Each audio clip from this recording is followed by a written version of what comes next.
Bom, conversar com o Oswaldo Oliveira, para mim, é um privilégio, né? Porque o Oswaldo é aquele profissional que passou por todas as etapas que um treinador pode passar. Começou como um preparador físico, depois assistente, depois assumiu a função de treinador, e a carreira dele começou com grandes vitórias, quando foi campeão do mundo em 2000 com o Corinthians. Então, para começar, a gente saber do Oswaldo se existe fórmula, Oswaldo, para ser campeão. Boa tarde, pessoal. Prazer muito grande estar aqui com vocês, mais uma vez aqui com a BTF. E dizer a vocês que sobre fórmula para ser campeão, eu não iria exatamente por esse caminho. De antemão, quero dizer o seguinte: nada que eu vá dizer aqui vai ser mais importante do que o que vocês têm em mente. Não vim aqui ensinar nada para ninguém. Aliás, eu nunca tive essa pretensão.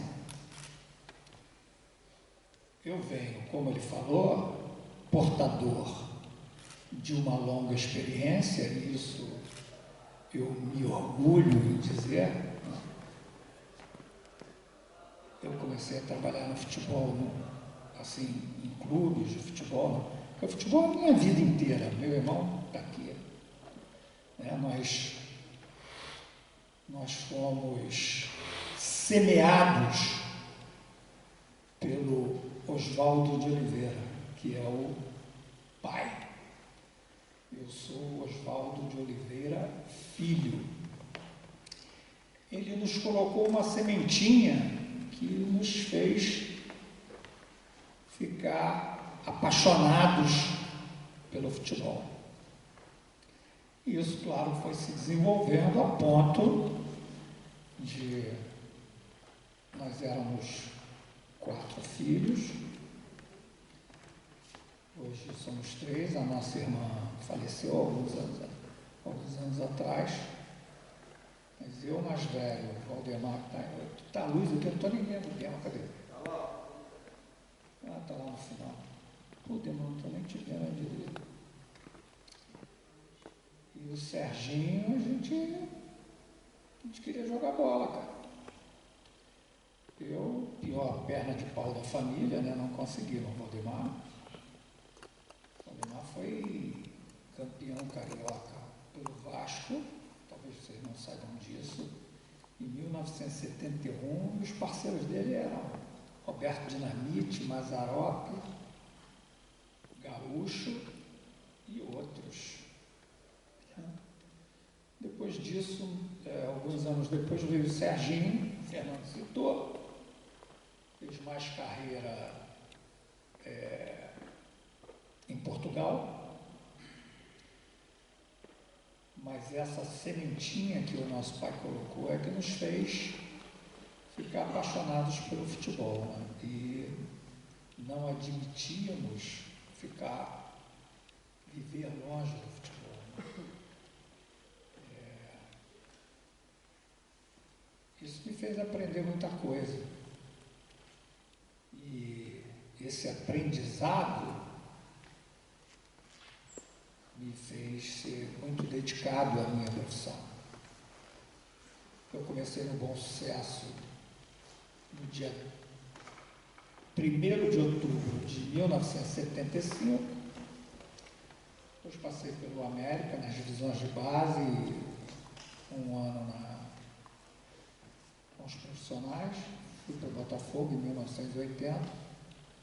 No final de 80 eu fui para o mundo árabe, a seleção do Catar. Fiquei lá até 96.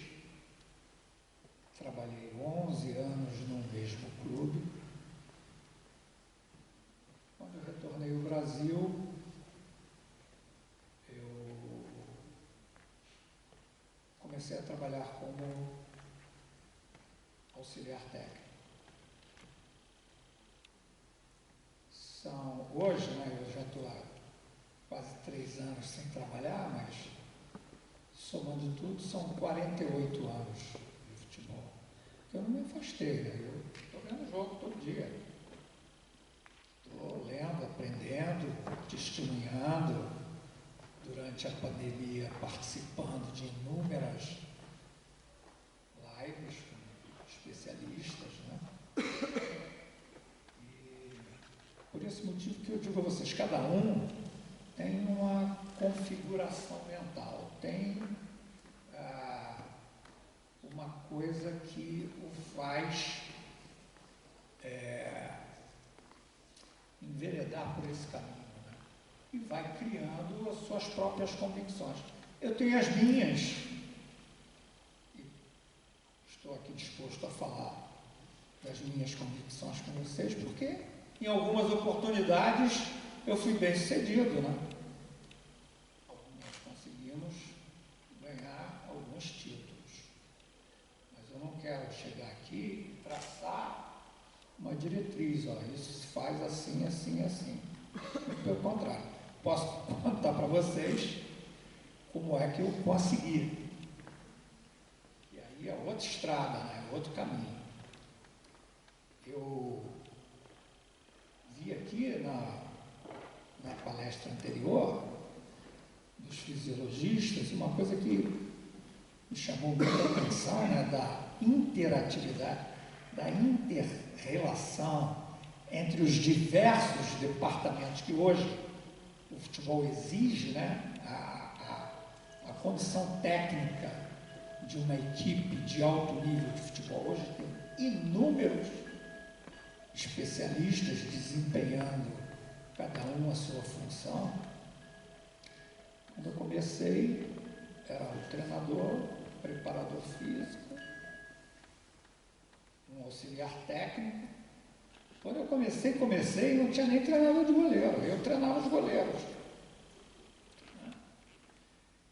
Eu falei para vocês que eu fui para o Catar e trabalhei 11 anos no mesmo clube, de propósito. Eu queria agora voltar nesse assunto e dizer o seguinte: eu trabalhei na seleção do Catar durante 3 anos, nós fomos vice-campeões do mundo na Austrália em 81, Evaristo Macedo era o nosso treinador, era o sub-20.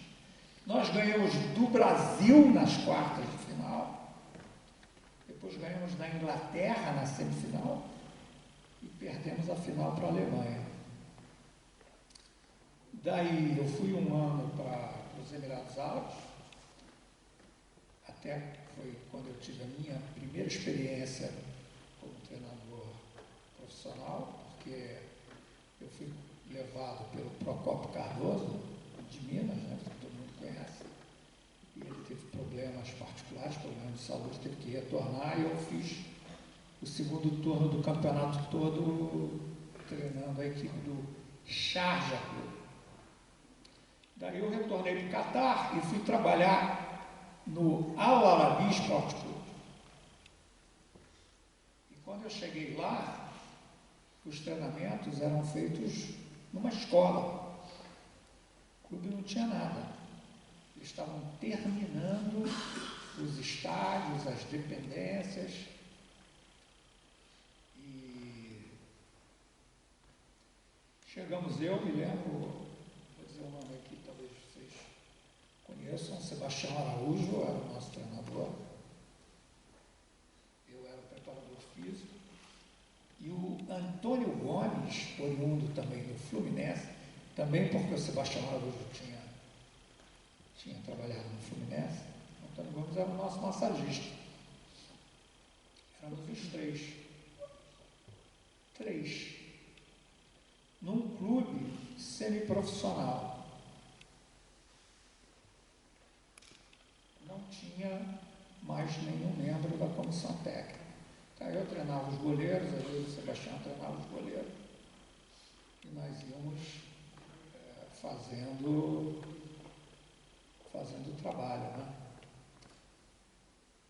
Isso me obrigou a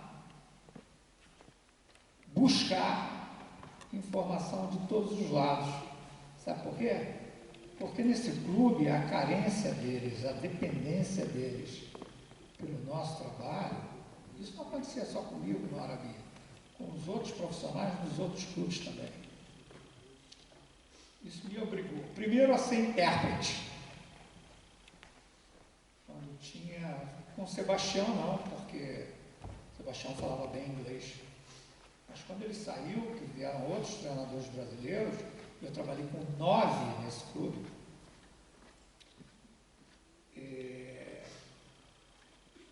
Precisava de tradução na hora das preleções, na hora do treinamento, né? Então eu fui intérprete, eu fui treinador de goleiro, eu fui auxiliar técnico, eu fui observador de adversário, eu fui fisioterapeuta, eu fui nutricionista, eu fui, o Gustavo falou, eu fui psicólogo, eu era fisiologista, eu fazia todo o trabalho do clube.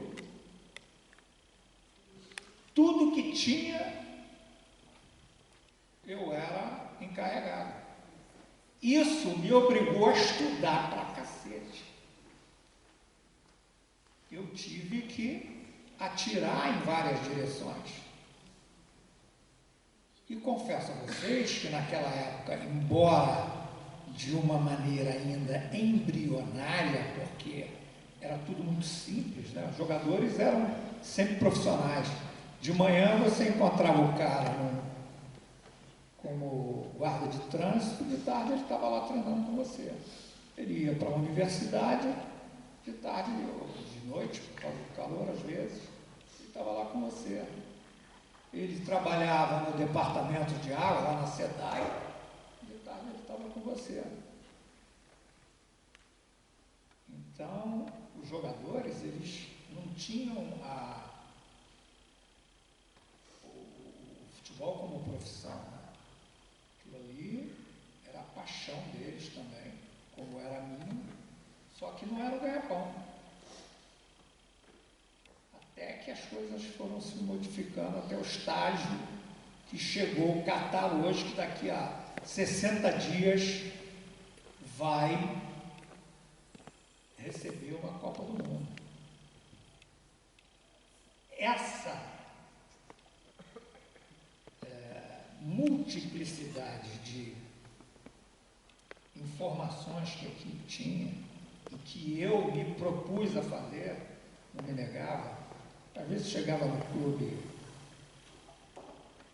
às vezes não era nem no clube, que não tinha lugar, era num hotel, 8 horas da manhã, trabalhava até a noite fazendo muitas coisas, recuperando o jogador, preparando a vitamina.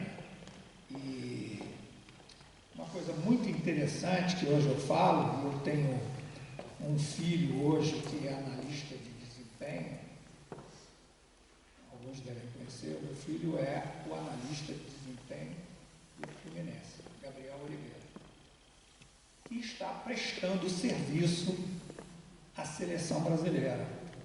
Meu filho viaja segunda-feira, vai observar a Suíça, a Sérvia.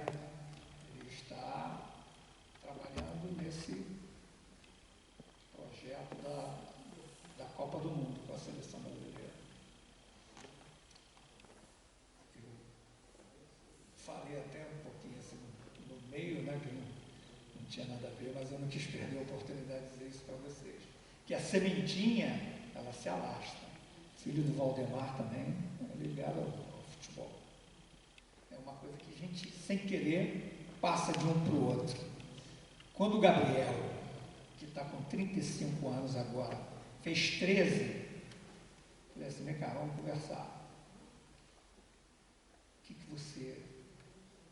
Nós precisamos fazer um teste vocacional para saber o que você quer ser quando você crescer, se formar. Ele falou, não precisa não, pai. Eu falei, eu já sei o que eu quero ser. E o que você quer ser? Eu quero ser treinador de futebol. sementinha foi. Então, retomando, e na verdade o que eu estou querendo reforçar para vocês é o seguinte: eu não tenho intenção de ensinar nada para ninguém, nunca tive. Agora, se quiser saber como eu consegui os títulos que eu consegui, eu tenho o maior prazer em falar. Tenho o maior prazer em falar, em contar. Quais foram as decisões que eu tomei? Importantes pra cacete. Aquela que às vezes você está exatamente em cima do muro, não sabe para que lado você vai pular, e você tem que decidir. Que talvez seja uma das maiores aflições de um treinador. São as suas decisões. E as suas decisões dependem daquilo que você estudou, daquilo que você acumulou, daquilo que você aprendeu ao longo da tua carreira até aquele momento. Essa é a coisa que eu acho mais importante que tem na carreira do treinador. Você tem que aprender a decidir. Você precisa ter o bom senso, você precisa ser um cara justo, não cometer injustiça com ninguém, porque futebol é um jogo, você às vezes toma a decisão certa, mas não ganha, perde, né? Isso acontece algumas vezes, mas você tem que ter a tua consciência tranquila que fez a opção que você achava que era cabível, que era justa, que era leal, que era legítima, de acordo com aquilo que você vem trabalhando. Era para fazer uma introdução, né, Fernando? Só acho que eu já falei uns 10 minutos. Eu vou passar para o meu colega um pouquinho aqui também. Se surgiu a necessidade, dentro do que eu disse aqui, de vocês me fazerem alguma pergunta, eu estou pronto, mas vamos esperar primeiro ele se pronunciar. Bem, Oswaldo, antes de eu passar a palavra para o Marco Otávio, lembrar o seguinte: a gente às vezes está no lugar certo, na hora certa. Não sei se você recorda, nós estávamos jogando bola no Eldorado, quando você recebeu o telefonema para encontrar com o Vanderlei, na ida para o Santos. Recorda disso? Estava jogando bola lá no Eldorado. Então, a gente estava junto nesse momento que o Oswaldo foi para o Santos, daí do Santos para o Corinthians, e aí a carreira dele como treinador deslanchou, né? Primeira vez você assumiu, depois voltou a ser assistente, depois quando o Evaristo saiu, você assumiu e foi campeão, né? Aí estourou. Agora, você esqueceu de citar que a semente do pai, Oswaldo, tem mais gente aí que você esqueceu, que joga muita bola. Né? O Marcinho, tem o outro menino que o Valdemar fala muito, né? O Dema fala muito que não quer jogar bola, né? Quer tocar músico, né? Eu gosto de skate, capoeira e cavaquinho. Então você diz que esse aí, o Valdemar diz toda hora que ele é um monstro, joga muita bola, né? Então não parou por aí. Mas essa situação que eu quis dizer para você é o seguinte: toda essa sua experiência que você teve na tua vida, preparador físico, assistente, teve que desempenhar funções de treinador de goleiro, psicólogo, nutricionista e tudo, é uma experiência que, vamos dizer assim, é a grande explicação do seu sucesso. Porque você diz assim, você não vai ensinar a forma, mas da maneira como aconteceu com você, você está passando, né? Então isso aí e a gente imagina que um treinador que está com todo esse know-how, esse conhecimento que você tem, está praticamente há 3 anos parado. 3 anos que você não está. Agora em novembro. Então, o que a gente vê é o seguinte: o futebol ele tem esse lado assim que a pessoa está atualizada, tem muita bagagem, muito conhecimento e às vezes você fica fora do mercado por uma situação absurda, né? E e a gente vem ao caso aí agora dessa situação que a BTF hoje faz parte da União de Treinadores de Futebol dos Países Lusófonos, né?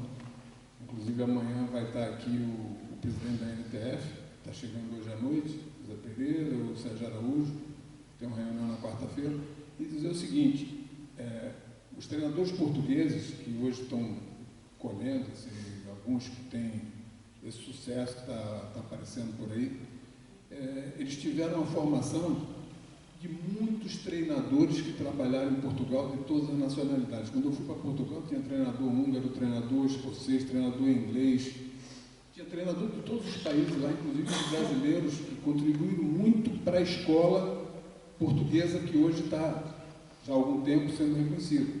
Carlos Alberto Silva, o Strick, o próprio Otto Glória, Renê, todo mundo que trabalhou em Portugal, Paulo Tuori, Marinho Pérez.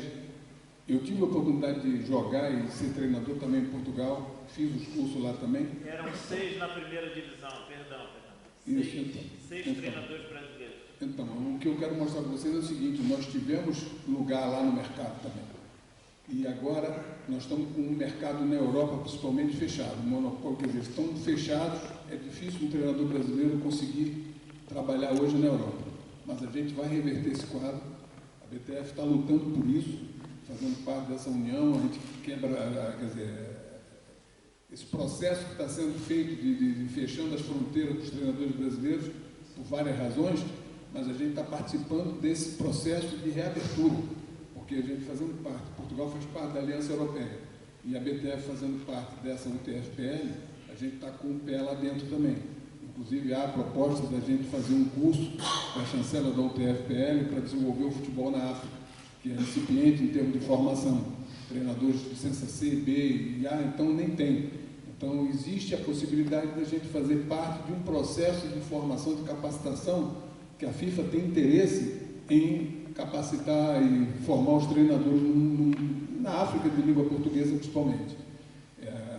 Recentemente, a gente teve a possibilidade de Timor-Leste, que é o quarto continente, né, porque já tem Brasil, América, Portugal, Europa e os países africanos, agora Timor-Leste também está se organizando e participar. Mas voltando aqui ao Oswaldo, eu acho que essa situação de passageira, e eu acredito que mais cedo possível você vai estar no mercado novamente, porque um campeão, ele já está com tudo assim, sedimentado. É uma questão só das pessoas hoje voltarem novamente a ter oportunidade e, com certeza, a gente vai ter um Oswaldo campeão novamente. Então, antes de passar a palavra novamente ao Oswaldo, vou falar do Marco Otávio. Ele foi um contemporâneo meu, apesar de ser mais novo, da Gama Filho, e Marquinho, ele tem uma história incrível, né? Porque o beach soccer hoje é um mercado para o treinador de futebol. E a gente tem um treinador, foi treinador da seleção brasileira, dos Emirados, de Portugal, do Irã, foi campeão intercontinental com uma seleção, que eu acho que foi o único título que teve, né, Marquinhos? Título internacional. Então, a pergunta que eu faço também para o Marco Otávio, depois dessa trajetória dele, que inclusive foi treinador no Rata, futebol de campo também, né, nos Emirados, e existe fórmula, Marquinhos, para ser campeão também, conseguir esse sucesso? Bom, boa tarde, gratidão. Precisa microfone? Tá bom. Precisa ficar na câmera. Ah, tá. Ah, tá do meu lado? Perdão. Bom, boa tarde a todos. Uma honra, gratidão, Fernando, por esse convite. Tá lado a lado aí com o mestre Oswaldo Oliveira, uma honra. Em breve, assim, ele não vai se lembrar de mim, mas eu tive o primeiro contato com ele, uma experiência na Inter de Limeira em Campeonato Paulista 2003. Auxiliar do grupo, um amigo do Miguel, né, aquela galera, né? O Oswaldo estava no São Paulo e sempre essa pessoa, assim, uma referência para a gente, para nós todos. Então, ali foi uma primeira experiência para mim. Queria contar rapidamente o que aconteceu.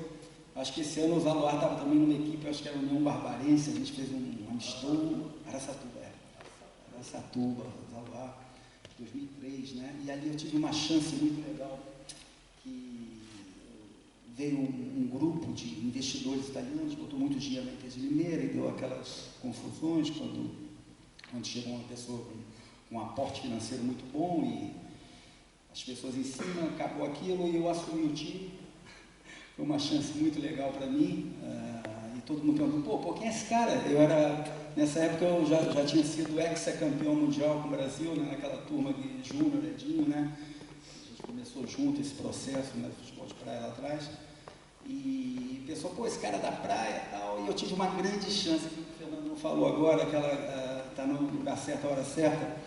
E eu tive um jogo ali muito importante, eu consegui alguns resultados assim com os times de menor expressão, na Inter de Limeira, e teve um jogo contra o Santos, na Vila Belmiro, aquele Santos campeão com o Leão lá atrás, 2002, e era um jogo que estava SBT e Globo, 11 horas da manhã, e, enfim, era uma grande chance para esse desconhecido Marco Otávio, que é esse cara.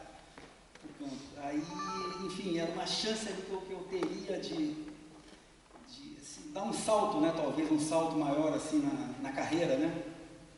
E esse jogo muito difícil na Vila Belmiro, lotada, primeiro tempo, aquele time do Santos com Elano, com Diego, Robinho, enfim, Ricardo Oliveira, Nenê era banco, aquele tinha Alexa, aquele time massa, né? Léo na esquerda, isso.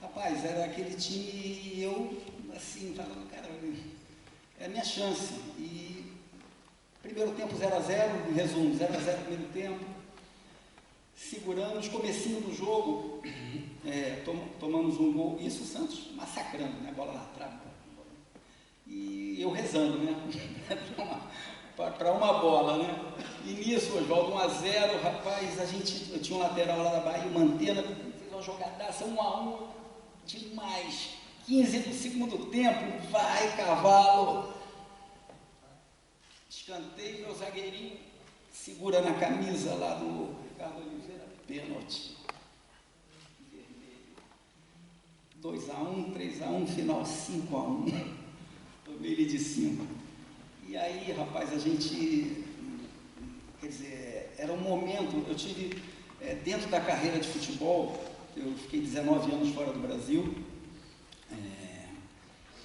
como o Fernandão falou, sempre alternando as oportunidades que apareciam no futebol e no futebol de areia. Minha origem é da praia, né? Aprendi a jogar futebol na praia, depois no Fluminense, categorias de base, mas a minha base sempre foi a praia. E nisso a gente foi sempre buscando espaço, né? Nós como treinadores, e o que aparecia, né, para mim, dentro do mercado, eu, por não ter um grande nome, assim, sempre... eu estou lembrando também uma coisa que o Oswaldo falou aqui, rapaz, a coisa do amor ao futebol, né? Está ali a Paula, minha esposa, aí filmando, ela vai lembrar. Eu tive situações de muita dificuldade no começo de carreira, né? E eu lembro muito de Portugal. Vocês estavam falando de Portugal? Eu estava em Portugal, eu tinha sido como auxiliar técnico do Edinho, né? Zagueiro, não sei se vocês lembram. Era auxiliar, a gente foi campeão brasileiro em 2003, com o Brasiliense, Série B. E eu querendo uma oportunidade, né? Na época o Luiz Estevam falou, o Edinho ia para o Grêmio, se eu não me engano, para o Atlético, não me lembro, tinha duas propostas para o Edinho, e eu ia dar o meu pontapé inicial ali no Brasiliense. E nisso acabou que o Edinho não acertou, voltou para lá, e eu tinha um amigo, empresário, o pessoal deve conhecer, o Baidec, ele falou, Marco, vai para Portugal, que você fala inglês, fala francês, tal, pô, de você lá, tal. E eu, na esperança do Baidec, que o Baidec ele foi empresário do Mourinho no começo de carreira, eu falei, pô, o Baidec vai me dar uma chance, eu vou para ele, vou para Portugal com ele. E isso, nada, rapaz, até que eu gosto muito de contar umas histórias que são engraçadas. Eu estava em Benfica, e o Baidec me liga 11 horas da manhã, 11 horas da noite, e tinha uma Mercedes naquele tempo, 2 celulares de tamanho, não sei o quê. Falei, mas Baidec, 11 horas da noite, não, vamos no Porto, porque eu tenho que falar com o Pinto da Costa. Falei, pô, Baidec, 11 horas, não, vamos. Uns 200 naquela Mercedes, ele dirigindo com o joelho, e eu assim, eu falei, vou morrer. Quando eu chego lá, no Hotel Sheraton do Porto, a gente sentou assim na recepção e abre o elevador, sai o Pinto da Costa com 2 seguranças, e E a gente, assim, isso 1h da manhã, né? A gente quase morrendo. O Vitor da Costa, sabe daquela mão mole assim, ó? Tudo bem? Senta. Falei, pai Deck, cara, a gente, 3 horas de carro, quase morremos. Não, é assim contar, é assim, não sei o quê. Falei, pai Deck, muito obrigado. Muito obrigado. Sou técnico. Isso eu estava recebendo já aqueles Martin Ferguson, enfim, aquelas, né, ajudando o Baidec nas negociações lá e tal, por questões de falar melhor a língua um pouco. Mas apareceu o Amora, que é um time era a segunda B de Portugal. Aí aquela coisa do amor à profissão, né? Cara, o Baidec me botou para fora, assim, no bom sentido do apartamento, né? E a Paula começou a dar aula lá em academia, lá, e a gente dividia apartamento lá, e eu ganhava 300 euros no Amora.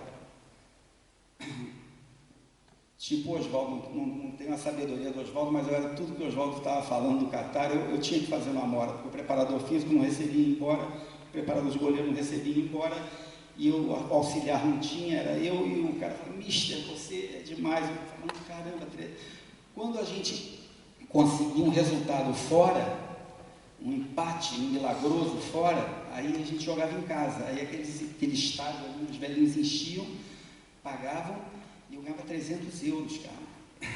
Aí a Paula dando aula lá, na academia, a gente dividia lá um apartamento em Oeiras, e o cara me pagava, cara, bota a camisa aí ele jogava as moedas de 1, 2 euros, assim, para juntar os 300, aí dava 108, o Oswaldo era o cara mais feliz do mundo, eu era o cara mais feliz do mundo.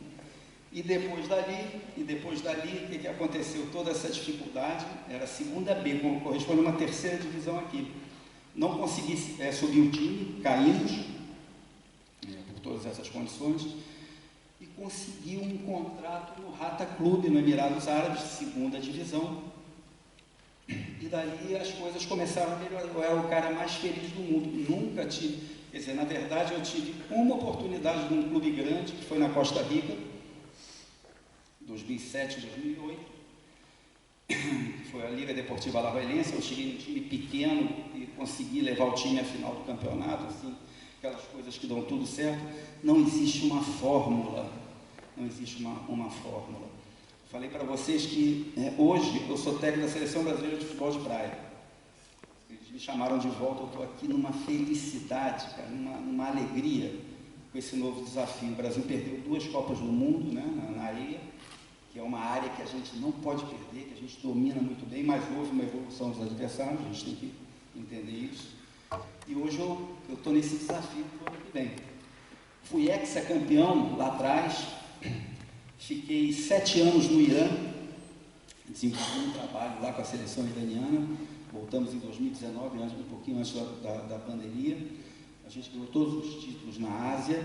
E um breve resumo, um parêntese, para não me estender muito, dentro do que o Oswaldo falou, tomada de decisões, escolha, né? Escolha é uma coisa muito importante, a gente saber escolher bem, né?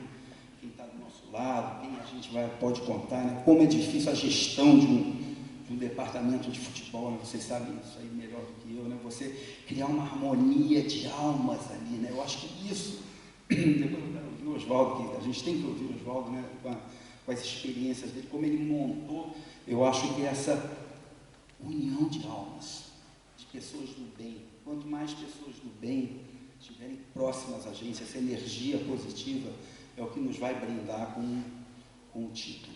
Então, vou dar um ponto e vírgula aqui, e quero ouvir muito o Oswaldo, a gente aprender bastante aqui.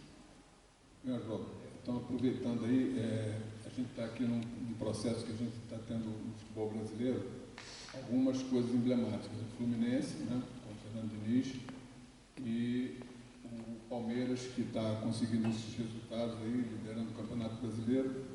A sua visão, em termos de futebol, de resultado e praticado, o Oswaldo, como analisa o Fluminense e o Palmeiras, porque eu acho que é isso que a gente quer ouvir sobre futebol. Então, a sua visão do que você vê no Fluminense, do Fernando Diniz, e no Palmeiras, do Abel Ferreira.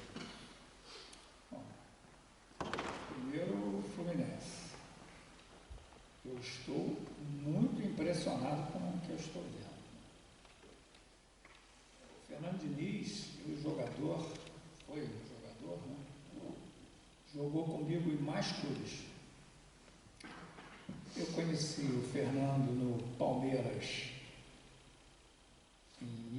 no Palmeiras não, no Corinthians, desculpe.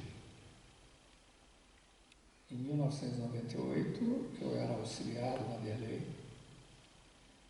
Ele ficou até o meio do ano, nem jogou o Campeonato Brasileiro. Ele foi para o Paraná. Depois, eu reencontrei o Fernando em 2001, no Fluminense. Eu o encontrei lá. Daí, eu saí, fui para o São Paulo, voltei no segundo semestre de 2003 para o Flamengo. Encontrei o Fernando lá jogando no Flamengo. Quer dizer, já é o terceiro encontro, né? Em 2005, nós fomos para o Santos. Eu levei o Fernando para jogar no Santos comigo. E por último, ainda em 2005, eu fui dirigir o Al-Ahly, lá do Catar, e levei o Fernando para ser o meu jogador lá também. Quer dizer, foram 5 clubes. E nós nos tornamos amigos, né? Alguns jogadores a gente acaba ficando amigo pela convivência, né? pela relação. E o Fernando era um cara ele é extremamente inteligente, uma sensibilidade absoluta, mas era um cara muito tímido, ele não era muito de se expressar, ele não, sabe, era um cara assim, contido,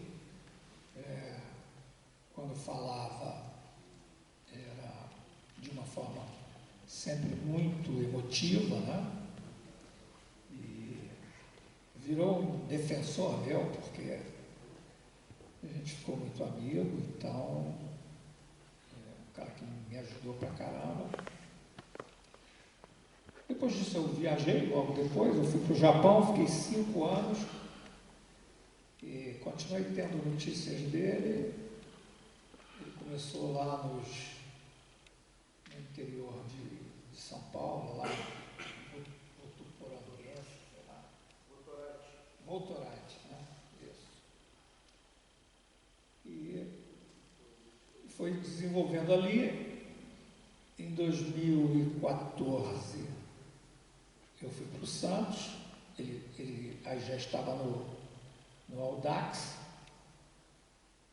e pela nossa relação, eu chamei, ele veio fazer jogos treinos comigo lá no CT do Santos, e eu fiquei assim, embasbacado, essa é a palavra, não posso usar outra, com a forma que aquele time dele jogava. Hoje, com o Fluminense é mole.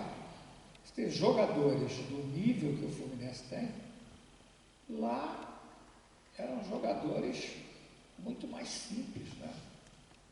Jogadores de outro nível. Em 2014, nós estreamos no campeonato contra o Comercial.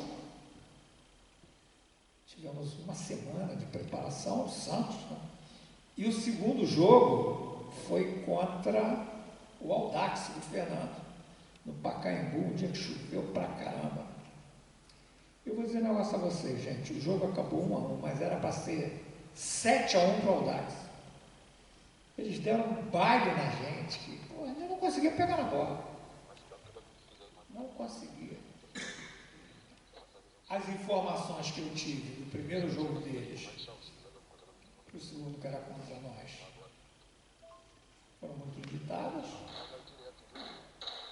E o tempo para treinar também, né? Eu me lembro naquela época, aquele meia argentino, Montilho, ele jogou meio tempo do primeiro jogo contra o Comercial, saiu no intervalo. Quem entrou no lugar dele é esse, o Thiago Maia, do Flamengo. Tinha 16 anos, junto com o Gabigol. No intervalo do primeiro jogo, porque o Montijo se machucou. E o nosso time foi para esse jogo assim, muito mal preparado ainda, né? Tomou um baile, gente, olha, é porque era para ter sido uns 6-7.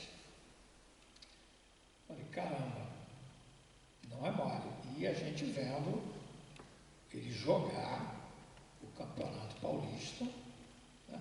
Perdia jogos, claro, né? Mas você via algo diferente. Ele foi se desenvolvendo. No ano seguinte, eu fui para o Palmeiras e quando saiu a tabela do campeonato, primeiro jogo, Palmeiras e Audax, lá no campo do Palmeiras, né, nesse campo novo.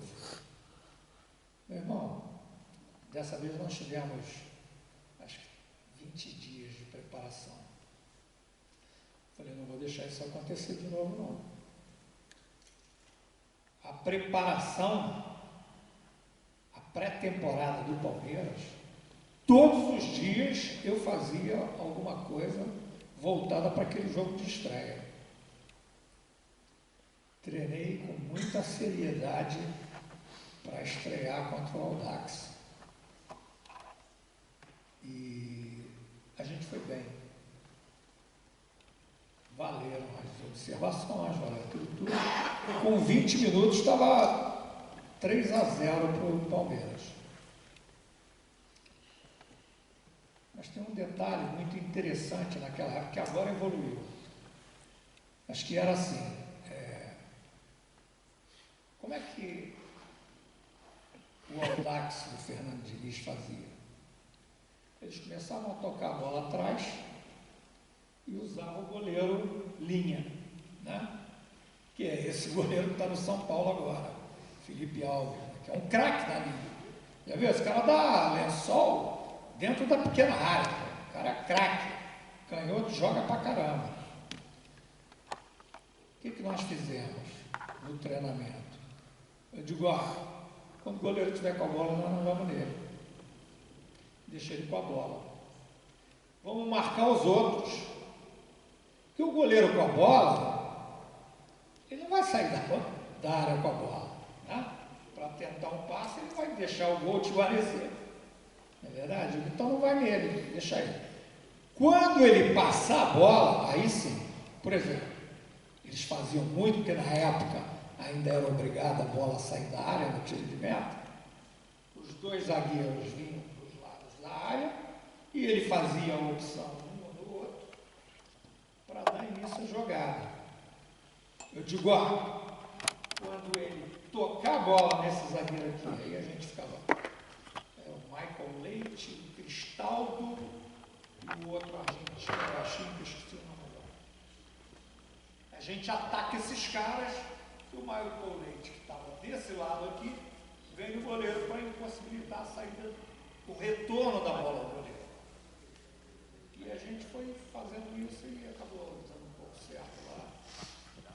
E nós ganhamos o jogo no final, no segundo tempo. O time dele se aprumou, né? Normal, ficaram talvez um pouco surpreendidos com o primeiro tempo. E eles fizeram um gol e nós ganhamos o jogo 3-1. Mas aquilo me chamou muita atenção, então eu sempre chamava, Fernando, vem fazer um joguinho aqui com a gente. Era interessante exercitar aquilo, né? Porque nessa época, um mocinho chamado Guardiola já estava fazendo isso no Barcelona.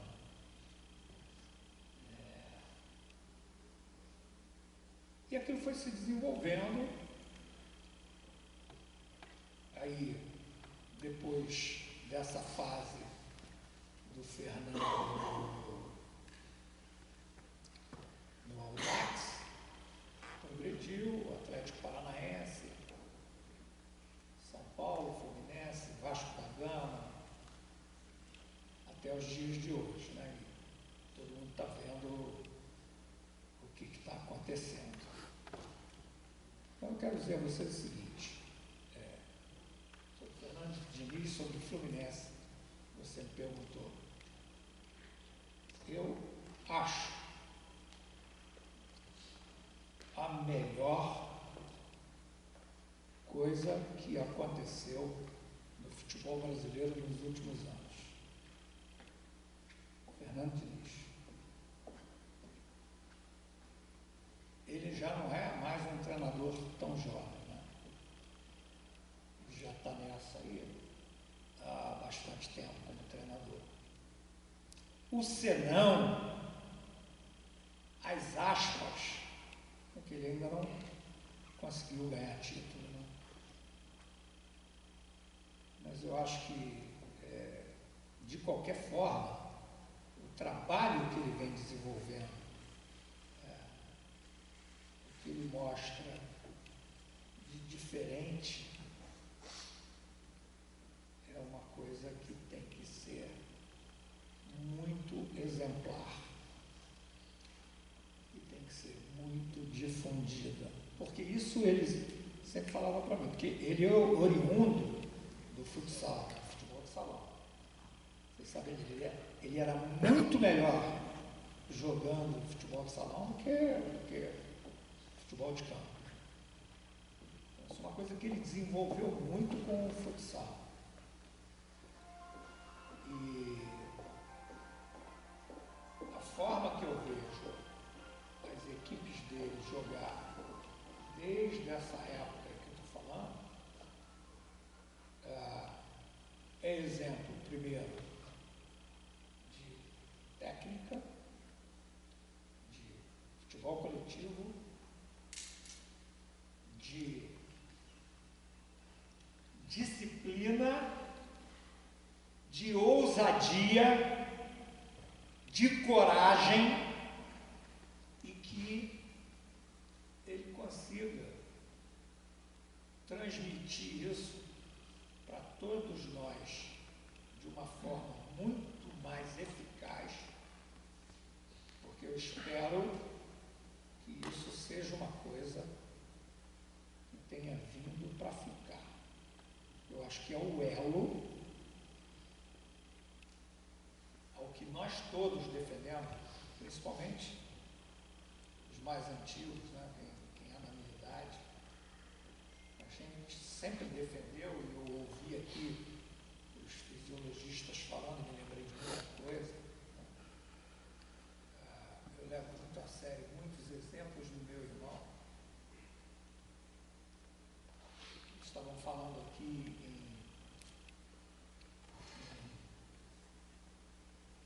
no desenvolvimento do jogador, das faixas etárias, né? Da cronologia, da fisiologia, da puberdade, né? Da diferença de idade de um jogador para o outro. E isso tem muita coisa de sensibilidade. Aquele rapazinho que está ali, o São Valdemar Lemos de Oliveira, ele tem até hoje um projeto lá em Realengo, em que ele faz trabalho com crianças, e ele desenvolveu algumas coisas que eu acho muito interessante, até depois de puder ele vir aqui falar um pouquinho disso também. O Valdemar, um dia, você sabe o que ele fez? Ele pegou a seleção da Arábia Saudita, mandou os caras tirarem a chuteira, mandou tirar a meia, a atadura e treinar com a bolinha de borracha, na grama e na pista de atletismo. E são coisas que às vezes as pessoas não entendem, mas quem está preocupado com a evolução do futebol, com a preparação, tem que levar essas coisas em consideração. E voltando ao Fernando Diniz, ele tem muito disso. Ele tem crenças, ele tem convicções que são imutáveis e que a gente está vendo o resultado. eventualmente perderam lá para o Corinthians naquele dia. Uma série de motivos que a gente pode alegar para aquela derrota, mas a restauração imediata ontem também é algo que a gente não pode deixar de contemplar, não é verdade? Quem viu o jogo ontem viu uma coisa completamente diferente. E a gente sabe que no futebol essas coisas acontecem. Você ganha, mas você perde. Né? Eu vi o Botafogo ficar invicto 54 jogos. Um dia perdeu. Um dia o Grêmio veio aqui, deu uma chinelada no Botafogo, depois de 54 jogos sem perder. Você perde. Não? O confronto, a competição, nos leva a isso. Mas a continuidade, o que eu tenho visto desse trabalho do Fluminense, desse trabalho do Fernando Diniz, é algo que nós precisamos procurar saber mais, ver como isso pode ser aplicado e, acima de tudo, como é que isso pode ser melhorado. Porque é claro que tudo pode ser melhorado, tudo pode ser desenvolvido. Eu acho que ainda está num estágio intermediário. Isso pode ser mais aprofundado. E isso vai muito de encontro à capacidade que o jogador tem de desenvolver confiança para fazer aquilo. Porque o cara que estiver desconfiado, que não estiver seguro, ele não vai dar continuidade àquilo ali. Isso é o que eu penso de Fluminense e Fernando Diniz. E, Oswaldo, é aquela colocação que eu fiz, porque a gente vê um Fluminense com esse futebol que encanta a todos, né? E, como você disse, falta ele somente agora os resultados, né? Porque é uma qualidade de jogo que cada vez ele recupera os jogadores que estão... Todo mundo no Fluminense está jogando bem, né? Zagueiro fazendo gol, Manuel, e ele está tirando o máximo de cada jogador, dando confiança. O Fluminense faz um futebol vistoso, né? E está faltando somente os resultados. E eu só fiz a pergunta em relação ao Palmeiras porque é na contramão disso. Então, isso que eu queria só... Eu não me nego a falar. Exato. Não só no aspecto dessa posição que a gente está vendo o Fluminense com o futebol, que todo mundo exalta, mas ainda está faltando aqueles resultados, né? Assim, para que isso solidifique de vez a situação do Fernando Diniz, que hoje já é um treinador como se diz, já está num outro nível, né? E agora a situação do Palmeiras, que inversamente tem jogos assim complicados e tudo, mas está conseguindo, mal ou bem consegue os resultados, né? E aí a gente fica só numa questão de, não é comparação, mas um entendimento desse Palmeiras aí, o que você vê nesse Palmeiras? Eu acho que 3 clubes agora, com o Corinthians também chegando, são 4, são clubes superdotados, né? Flamengo, Palmeiras e Atlético Mineiro. Não necessariamente nessa hora. Falando da grandeza de elencos, né? De qualidade de jogadores, né? São jogadores de nível muito acima da média, pelo menos do futebol jogado aqui no Brasil. Né? Elencos muito bem formados e que têm, nos últimos anos, em âmbito nacional, conquistado quase que todos os títulos, né? O Atlético Mineiro, o Flamengo e o Palmeiras são os campeoníssimos, né? De Libertadores, de Copa do Brasil e de Campeonato Brasileiro.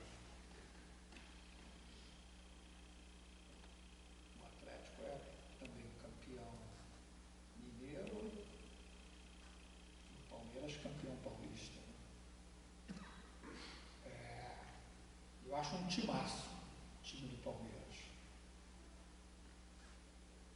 E a manutenção do treinador é responsável por uma parte muito significante do percentual dessas vitórias. A gente vê hoje o time do Palmeiras na mão do mesmo treinador com uma evolução absolutamente franca.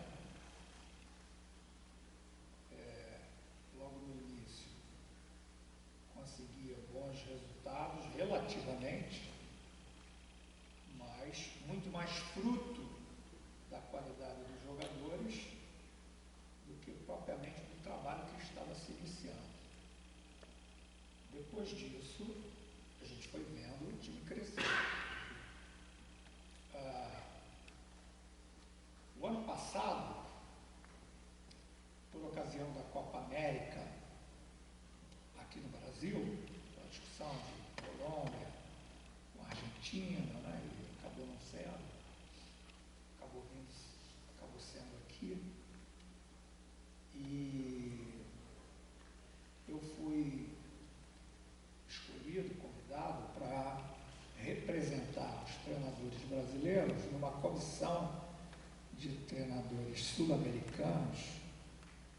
Fizemos uma análise daquela Copa América e eu e o Denis trabalhou comigo nesse projeto, nós fizemos a análise da Argentina. Éramos eu, o Batista e o Nery Pompido, né? São 2 campeões mundiais pela Argentina, são treinadores. O Maturana, o colombiano, mais o Carlos o quê?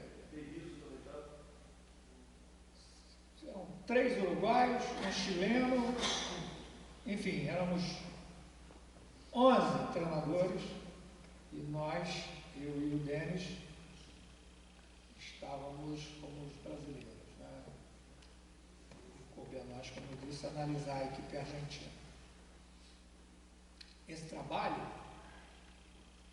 foi feito um livro sobre essa análise e o lançamento desse livro foi no dia 26 de novembro do ano passado em Montevidéu, exatamente na véspera da final da Copa Libertadores da América, que o Palmeiras ganhou do Flamengo. Jogo que a gente viu. E eu estava no estádio vendo o jogo. E vi um exemplo muito interessante da capacidade do treinador do Palmeiras. É claro que o Flamengo naquele momento já não era mais aquele time que a gente se acostumou a ver, né? Houve um desgaste. O exemplo que eu dou sempre é o seguinte: a gente se acostumou a ver o Gabigol e o Bruno Henrique pressionando a saída de bola do adversário. Nesse jogo, excepcionalmente, eles não conseguiram fazer. O Flamengo estava se valendo muito mais da qualidade de seus jogadores. Excelente. Arrascaeta, aquele Andreas que foi expulso daqui por causa daquela falha, né? O Everton Ribeiro, enfim, o Flamengo estava muito bom naquela época, assim, individualmente. Mas logo na saída da bola, a gente notou que ia ser um jogo, talvez por estar lá no campo, vendo o jogo, vendo o campo inteiro, né, que é sempre um facilitador, a gente pôde perceber algumas coisas muito interessantes. A mais importante delas, que eu sempre ressalto, foi o seguinte: a escalação do Palmeiras tinha o Danilo, esse volante foi até expulso ontem de novo, né? O Danilo e o Zé Rafael. Quando o Flamengo tinha a bola, o Danilo saía na caça, principalmente do Arrascaeta, que era o homem que normalmente aparecia para receber. Danilo saía em cima dele, impossibilitando que o Arrascaeta recebesse a bola. Ou, vou abrir um parêntese aqui agora, para dizer uma coisa que eu faço. Sempre, quando tem um jogador pensante no meu adversário, eu digo, esse cara não pode jogar. Ele, toda vez que ele pegar a bola, ele tem que ser assediado, você não pode dar espaço para o cara virar e jogar. Escolher onde ele vai meter a bola. Se você permite que o Arrascaeta vire e jogue, ele, com a qualidade que ele tem, ele vai fazer o time dele funcionar. E se o time dele tem Bruno Henrique, Gabigol, Everton, muito pior para você. Então, o que o treinador do Palmeiras fez? Toda vez que o Arrascaeta, Davi Luiz, Felipe Luiz, pegavam a bola e o Rodrigo Caio, que jogou naquele dia, pegavam a bola, que o Arrascaeta se apresentava, o Danilo saía daqui voando. Se eles passassem a bola nele, ele ou fazia falta, ou esbarrava, atrapalhava de alguma maneira. E aí uma coisa que eu sempre falo para os meus jogadores: não deixa virar, não deixa jogar. O cara que pensa, ele não pode jogar. Você tem que obrigá-lo a fazer uma jogada secundária. Ou ele vai voltar a bola para a origem, para onde veio o passe, ou ele vai fazer uma jogada secundária, vai dar um toque do lado. Se você deixar o cara virar e fazer o time dele jogar, vai te criar um problema. E ele teve essa visão, essa percepção nesse dia. Se vocês quiserem, peguem o jogo, vê de novo para ver se isso não aconteceu. Quando o Arrascaeta aparecia, o Danilo era sombra. E quando o Flamengo começou a perceber que não era o Arrascaeta, era o Andrés que saía, ele ia no Andrés, ele não deixou. Logo, não sei, acho que foram aos 12 minutos, o Palmeiras fez 1-0, o jogo foi controlado ali, o Flamengo não conseguiu chegar. Terminou o primeiro tempo, os dois times foram para o vestiário. E quando voltaram, o que aconteceu? Ele tirou o Danilo e botou o Patrick de Paula. E o Patrick de Paula fez exatamente o que o Danilo fez no primeiro tempo. Quer dizer, ele tirou os pulmões e colocou outros 2 pulmões na mesma função. Mudou o número da camisa, a caneleira, a chuteira, mas a função foi a mesma, de aniquilar a iniciativa do Flamengo se organizar. E eu vou dizer um negócio para vocês, gente, achei isso do cacete dele. Foi muito, olha, achei que foi muito inteligente o que ele fez. O Flamengo não conseguia jogar. Por outro lado, o Palmeiras não saiu muito daquilo que ele fazia. A bola no Gustavo, ou no Luan, acho que foi o Luan que jogou aquele dia, saía reta no Rony ou no Dudu, desse tamaninho, contra os zagueirões do Flamengo, mas a bola sempre no espaço. O que acontecia? Mesmo que o Flamengo dominasse a bola, o Davi Luiz dominava a bola, virava, vinha jogar, o Palmeiras saía, tirava o espaço.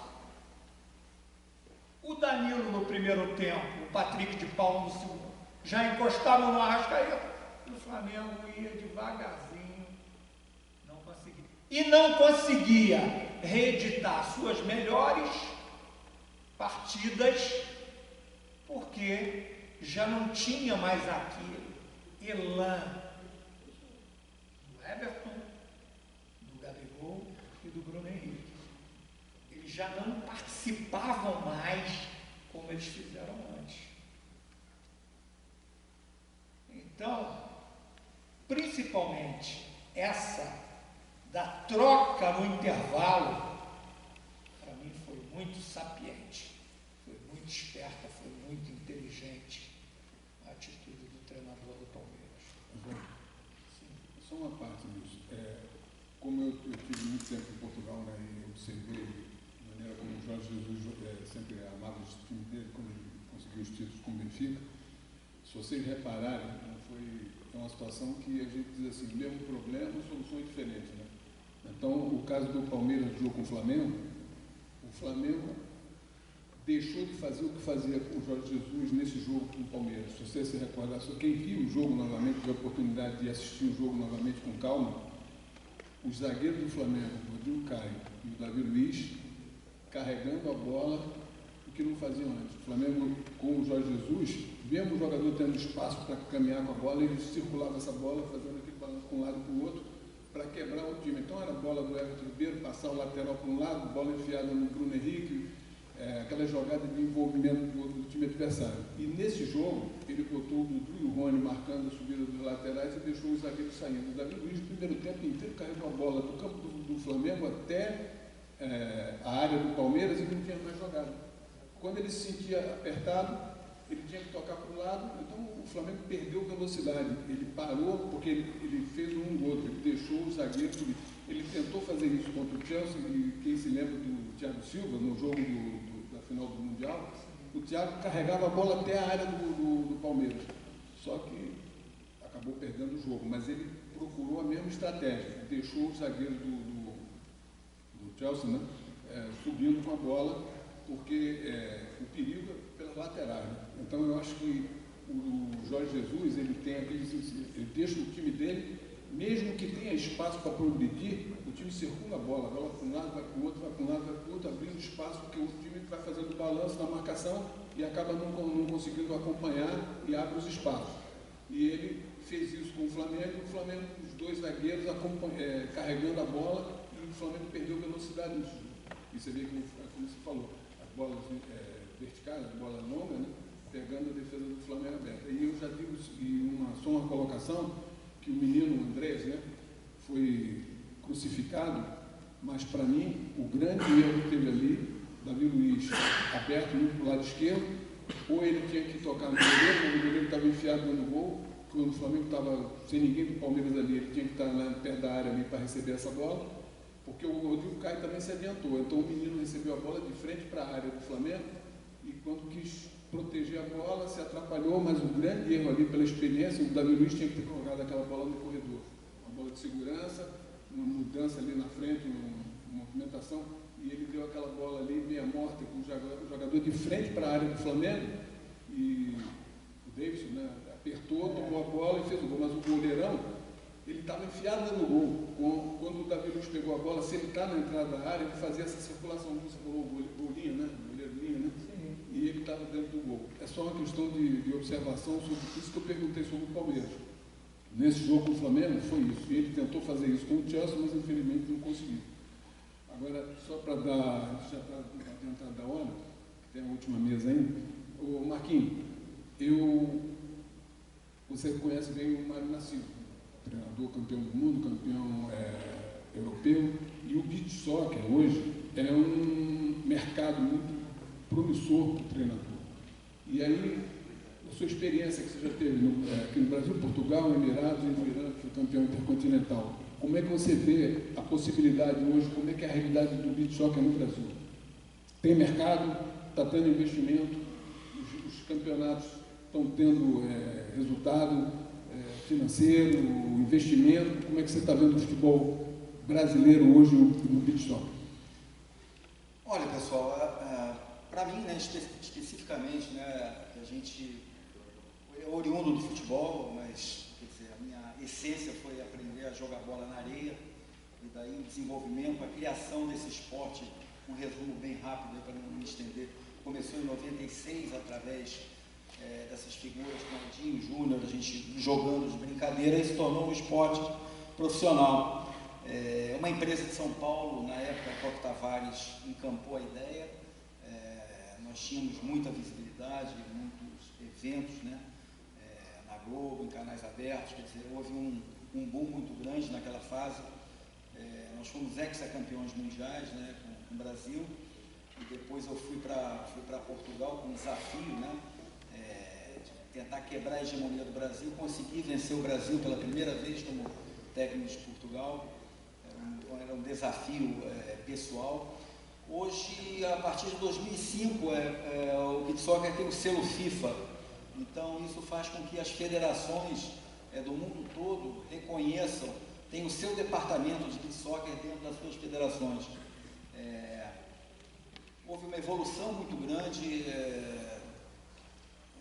do beach soccer, do esporte em si, a nível de Europa, a nível até de América do Sul, onde, através as federações encampando, quer dizer, injetando mais recursos financeiros, fazendo com que acontecessem eventos, campeonatos nacionais. Eu, quando fui para o Irã, a primeira vez, eu cheguei para o presidente da federação, Ali Cafachan, e falei, olha, vou fazer o Irã grande, mas eu quero que a gente faça um campeonato nacional. Dividi o Irã em 4 e fiz um campeonato, é o maior campeonato nacional do mundo, é o que tem no Irã hoje. É legal, legal. E a gente tem uma unidade muito grande na federação. Fiquei muito amigo do Carlos Queiroz, que na época estava lá, o Queiroz.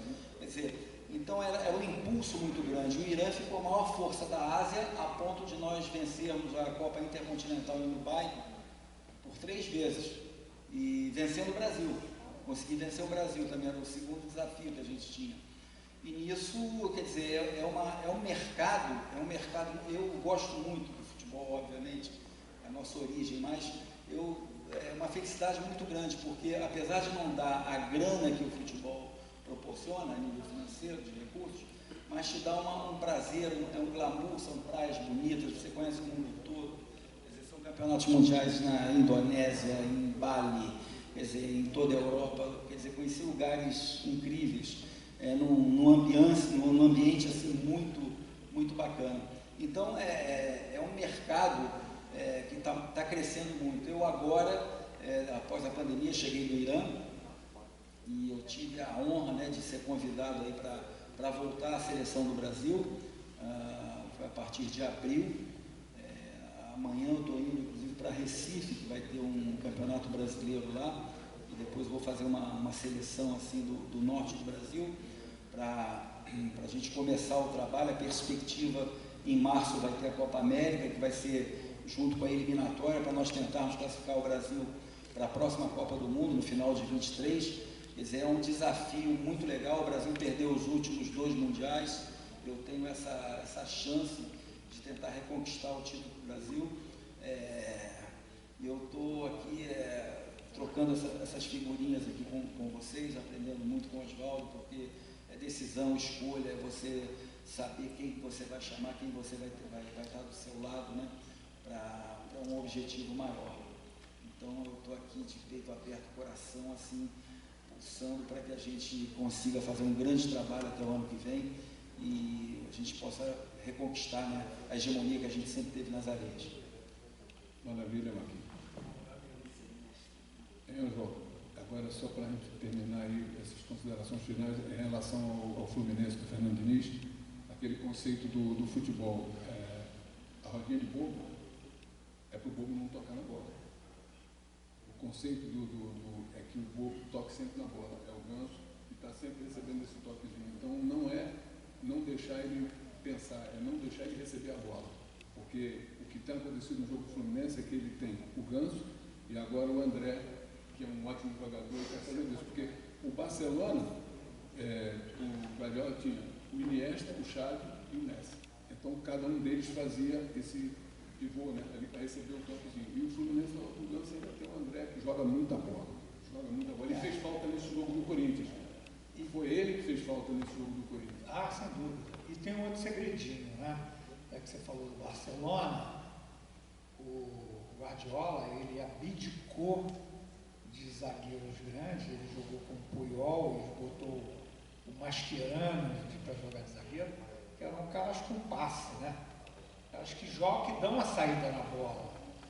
Falou assim, os caras falam, mas tem a bola alta, tem a bola parada, o escanteio. Mas Mas isso é 1% no jogo. Quem joga contra o Barcelona tem 75%. A bola vai ter 2 escanteios contra o Barcelona. Então você tem que ter um Mascherano para dar a saída na bola. Tem que ter um Puyol para dar. O Piquet é grande, mas sabe jogar também. Né? O que depõe contra aquela filosofia antiga que a gente se acostumou a usar aqui, do zagueiro. Zagueiro é um cacete. Tem que jogar bola, meu irmão.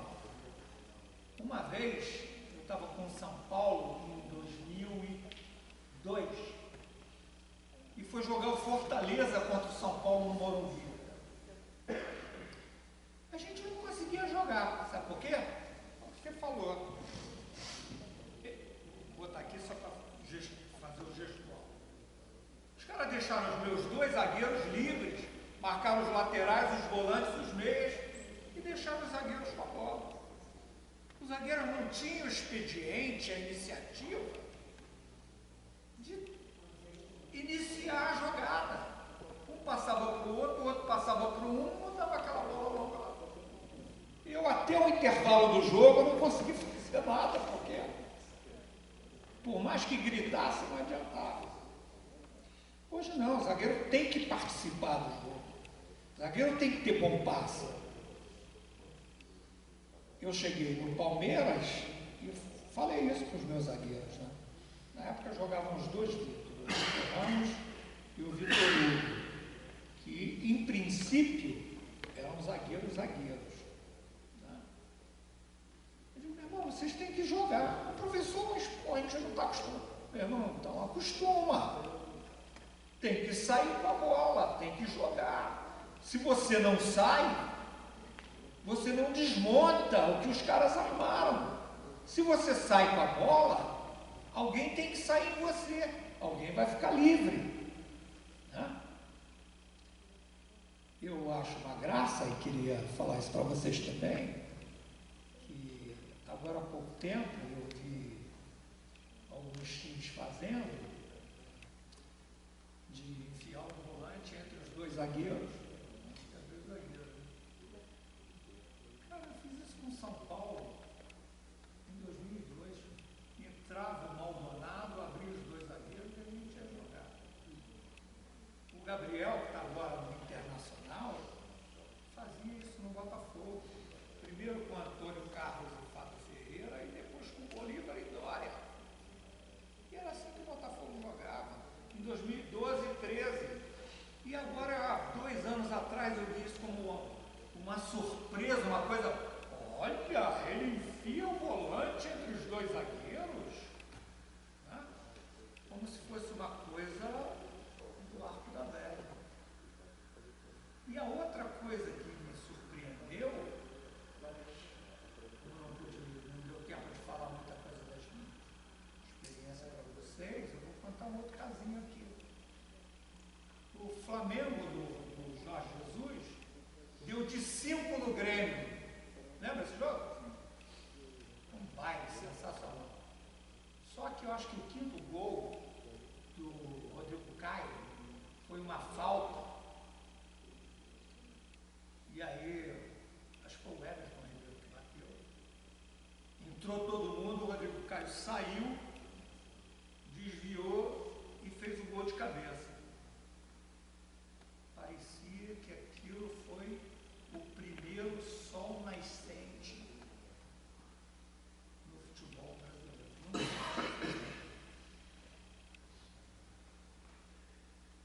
E a gente faz isso desde 2001 no Fluminense. Mesma jogada. Várias vezes fizemos um gol. Um deles talvez vocês se lembrem, se tiver algum botafoguense aqui. Vai lembrar. Botafogo e Flamengo, o Sidorf vai bater a falta, entra todo mundo, o Rafael Marques sai aqui, só que não fez de cabeça, fez de chapa jogando no campo. Isso foi em 2013. Isso não foi inventado agora. Entende? Daí eu quero dizer a vocês o seguinte, que eu reconheço todos os méritos de tudo que está acontecendo, vejo trabalhos excelentes,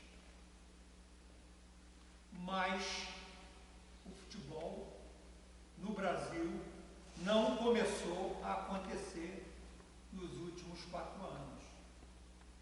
Muita coisa já foi feita aqui no Brasil, mérito dos grandes treinadores que nós sempre tivemos. Por isso, somos pentacampeões mundiais.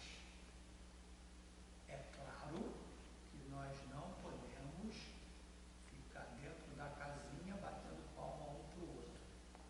Nós temos que sair, trabalhar, aprender, trocar ideias e continuar desenvolvendo. É claro. Mas nós não podemos enfiar a cara no buraco e achar que o futebol foi inventado agora. Não foi. Eu trabalhei 5 anos no Japão. Quer dizer, 6, depois voltei mais um ano. Ganhei 10 títulos. Eu ganhei 10 títulos. Eu fui tricampeão no Japão. 2007, 8 e 9. Ganhei todas as competições no Japão. Copa Nabisco, sou tricampeão da Copa do Imperador também. Os meus adversários eram ingleses, espanhóis, italianos, escoceses, coreanos, portugueses. Eram os meus adversários. 3 deles, 2 alemães, vieram ao Brasil no Mundial de 2014. Um dirigindo Camarões, outro dirigindo a Argélia e o outro a Austrália. Os caras que a gente chocava lá. Eu, para ganhar 10 títulos contra um monte de treinadores estrangeiros, eu tive que ganhar deles. Zaló, você teve essa experiência também, né? Cadê Zaló? Não teve, meu irmão, lá na Arábia Saudita? Eu sei que eu te acompanhei. O treinador brasileiro, ele não é um incipiente. O treinador brasileiro é bom pra cacete. O que está acontecendo é o que o Fernando falou. Todo mundo pode chegar aqui e trabalhar. Porque nós estamos de portas abertas. Nós somos fidalgos. Agora, você sai daqui, hoje não é mais assim. Estou falando do Zaluá, aconteceu comigo também. Trabalhei no Japão, trabalhei no Catar, trabalhei nos Emirados Árabes. Só que hoje não é mais permitido. Se você não tiver a autorização, a legalização dos cursos da UEFA, eu não sei de onde isso não é permitido mais trabalhar. Há um trabalho da BPF e da Federação Brasileira de Treinadores de Futebol, junto à Conmebol, buscando atualizar essa legislação para que nós possamos novamente ter a possibilidade